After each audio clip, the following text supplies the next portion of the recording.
ಎಲ್ಲರಿಗೂ ಯೂಟ್ಯೂಬ್ ಚಾನಲ್ಗೆ ಸ್ವಾಗತ. ಈ ಒಂದು ವಿಡಿಯೋದಲ್ಲಿ ನಾವು ಪ್ರಕೃತಿ ವಿಕೋಪ ಈ ವಿಷಯದ ಕುರಿತಾದ ಪ್ರಬಂಧವನ್ನು ನೋಡೋಣ. ಪೀಠಿಕೆ: ನಮ್ಮ ಸುತ್ತಮುತ್ತ ಇರುವ ಬೆಟ್ಟ ಗುಡ್ಡಗಳು, ಮರ ಗಿಡಗಳು, ನಾವಿರುವ ಭೂಮಿ, ಸಾಗರ ಸರೋವರಗಳು, ಹಳ್ಳ ಕೊಳ್ಳಗಳು, ಪಶು ಪಕ್ಷಿಗಳು, ಅರಣ್ಯ, ಗಾಳಿ, ಆಕಾಶ ಇವೆಲ್ಲವೂ ಸೇರಿ ಪರಿಸರವೆನಿಸಿದೆ. ಈ ಪರಿಸರವನ್ನೇ ಪ್ರಕೃತಿ ಅಥವಾ ನಿಸರ್ಗವೆಂದು ಕರೆಯುತ್ತಾರೆ. ಪರಿಸರವನ್ನು ಮುಖ್ಯವಾಗಿ ಪ್ರಾಕೃತಿಕ ಪರಿಸರ ಮತ್ತು ಮಾನವ ನಿರ್ಮಿತ ಪರಿಸರವೆಂದು ವಿಭಾಗಿಸುತ್ತೇವೆ.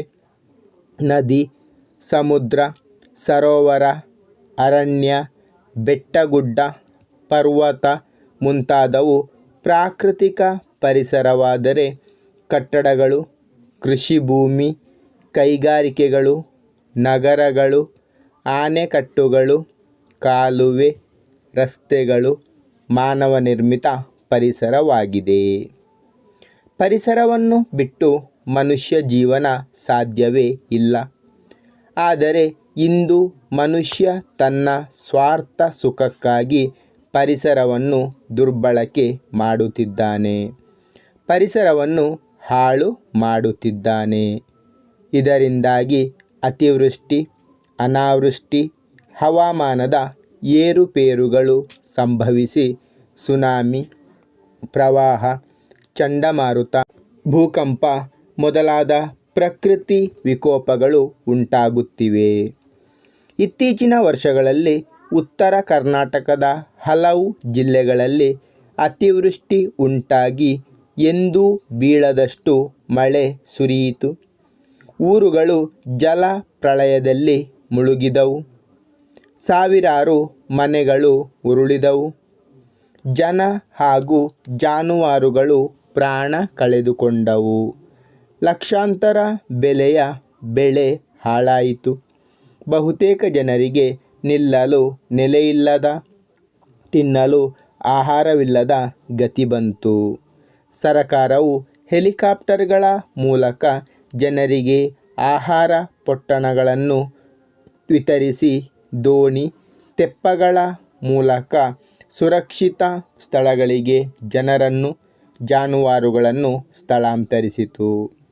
ವಾಡಿಕೆಯಂತೆ ಬರಬೇಕಾದಷ್ಟು ಮಳೆ ಬಾರದಿರುವುದನ್ನು ಅನಾವೃಷ್ಟಿ ಅಥವಾ ಬರ ಎನ್ನುತ್ತೇವೆ.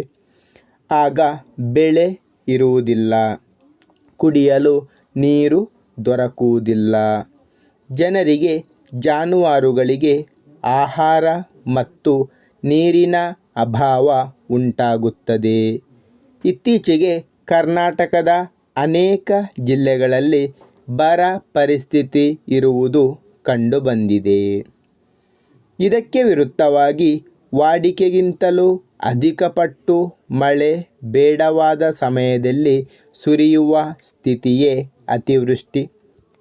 ಅತಿವೃಷ್ಟಿಯಿಂದಲೂ ರೈತರಿಗೆ ಕಟಾವಿಗೆ ಬಂದ ಬೆಳೆ ಕೈಗೆ ಸಿಗದೆ ನಷ್ಟವಾಗುತ್ತಿದೆ. ಕೆಲವು ವರ್ಷಗಳ ಹಿಂದೆ ಸುನಾಮಿಯಂತಹ ಪ್ರಕೃತಿ ವಿಕೋಪಗಳು ಸಂಭವಿಸಿ ಸಮುದ್ರ ತೀರದ ಪ್ರದೇಶಗಳು ಕ್ಷಣ ಮಾತ್ರದಲ್ಲಿ ಕಡಲ ತೆರೆಗಳಿಂದ ಕೊಚ್ಚಿ ಹೋಗಿ ಸಾವಿರಾರು ಜನರು ಜಲಸಮಾಧಿಯಾದರು. ಇಂಡೋನೇಷಿಯಾದಲ್ಲಿ ಸಂಭವಿಸಿದ ಭೂಕಂಪದ ಪರಿಣಾಮದಿಂದ ಈ ಸುನಾಮಿ ಉಂಟಾಯಿತು ಎಂದು ಹೇಳಲಾಗುತ್ತಿದೆ. 40-50 ಅಡಿಗಳ ಎತ್ತರಕ್ಕೆ ಏರಿದ ಸಮುದ್ರದ ಅಲೆಗಳು ತೀರದಲ್ಲಿದ್ದ ಜನರನ್ನು, ಸಾಮಗ್ರಿಗಳನ್ನು ನಾಶ ಮಾಡಿದವು. ಭೂಮಿಯು ಕಂಪಿಸುವುದರಿಂದ ಭೂಕಂಪನಗಳು ಉಂಟಾಗುತ್ತವೆ. ಭೂಕಂಪನದಿಂದ ಮನೆಗಳು, ಕಟ್ಟಡಗಳು ಕುಸಿದು ಬೀಳುತ್ತವೆ. ರಸ್ತೆಗಳು ಕಾಣದಾಗುತ್ತವೆ.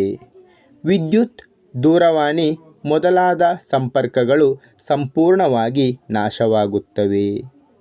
ಭೂಕಂಪನದಿಂದ ಕಟ್ಟಡಗಳ ಅಡಿಯಲ್ಲಿ ಸಿಲುಕಿದ ಸಾವಿರಾರು ಜನರು ಹಾಗೂ ದನಕರುಗಳು ಪ್ರಾಣ ಕಳೆದುಕೊಳ್ಳುತ್ತವೆ. ನಮ್ಮ ದೇಶದಲ್ಲಿ ಅಂಡಮಾನ್ ನಿಕೋಬಾರ್, ಅಸ್ಸಾಂ, ಹಿಮಾಚಲ ಪ್ರದೇಶ, ಗುಜರಾತ್, ಮಹಾರಾಷ್ಟ್ರ ಮುಂತಾದ ಪ್ರದೇಶಗಳು ಭೂಕಂಪ ಸಂಭವಿಸುವ ಪ್ರದೇಶಗಳೆಂದು ಗುರುತಿಸಿದ್ದಾರೆ.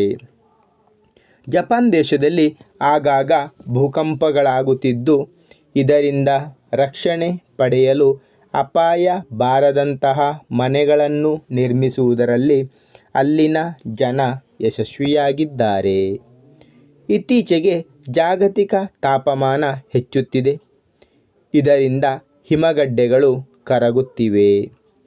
ಈ ರೀತಿ ಹಿಮಗಡ್ಡೆಗಳು ಕರಗುವುದರಿಂದ ನದಿಗಳಲ್ಲಿ ಪ್ರವಾಹ ಉಂಟಾಗಿ ಸಮುದ್ರದ ನೀರಿನ ಮಟ್ಟ ಏರುತ್ತಿದೆ ಎಂದು ಹವಾಮಾನ ತಜ್ಞರು ಎಚ್ಚರಿಕೆ ಕೊಡುತ್ತಿದ್ದಾರೆ. ಧ್ರುವ ಪ್ರದೇಶಗಳಲ್ಲೂ ಹಿಮ ಕರಗುತ್ತಿದೆ. ಇವೆಲ್ಲವೂ ಅಪಾಯದ ಸೂಚನೆಗಳಾಗಿವೆ. ಚಂಡಮಾರುತ, ಹಿಮಪಾತ, ಅಗ್ನಿ ಪರ್ವತಗಳು, ಶಿಲಾರಸವನ್ನು ಉಗುಳುವುದು ಮುಂತಾದ ಪ್ರಾಕೃತಿಕ ವಿಕೋಪಗಳು ಸಂಭವಿಸಿ ಮಾನವನಿಗೆ, ಪ್ರಾಣಿಗಳಿಗೆ, ಆಸ್ತಿಪಾಸ್ತಿಗೆ ಹಾನಿ ಉಂಟಾಗುತ್ತಿದೆ. ಪ್ರಕೃತಿ ವಿಕೋಪಗಳು ಸಂಭವಿಸಲು ಮನುಷ್ಯನೇ ಕಾರಣನಾಗಿದ್ದು, ಪ್ರಕೃತಿ ರಕ್ಷಣೆಯಲ್ಲಿ ತೊಡಗಿದರೆ ಮಾತ್ರ ಈ ರೀತಿಯ ವಿಕೋಪಗಳನ್ನು ದೂರವಿಡಲು ಸಾಧ್ಯ. ಧನ್ಯವಾದಗಳು. ಇಷ್ಟವಾದರೆ ಲೈಕ್ ಮಾಡಿ, ಶೇರ್ ಮಾಡಿ. ಹೆಚ್ಚಿನ ವಿಡಿಯೋಗಳಿಗಾಗಿ ಚಾನಲನ್ನು ಉಚಿತವಾಗಿ ಸಬ್ಸ್ಕ್ರೈಬ್ ಮಾಡಿ.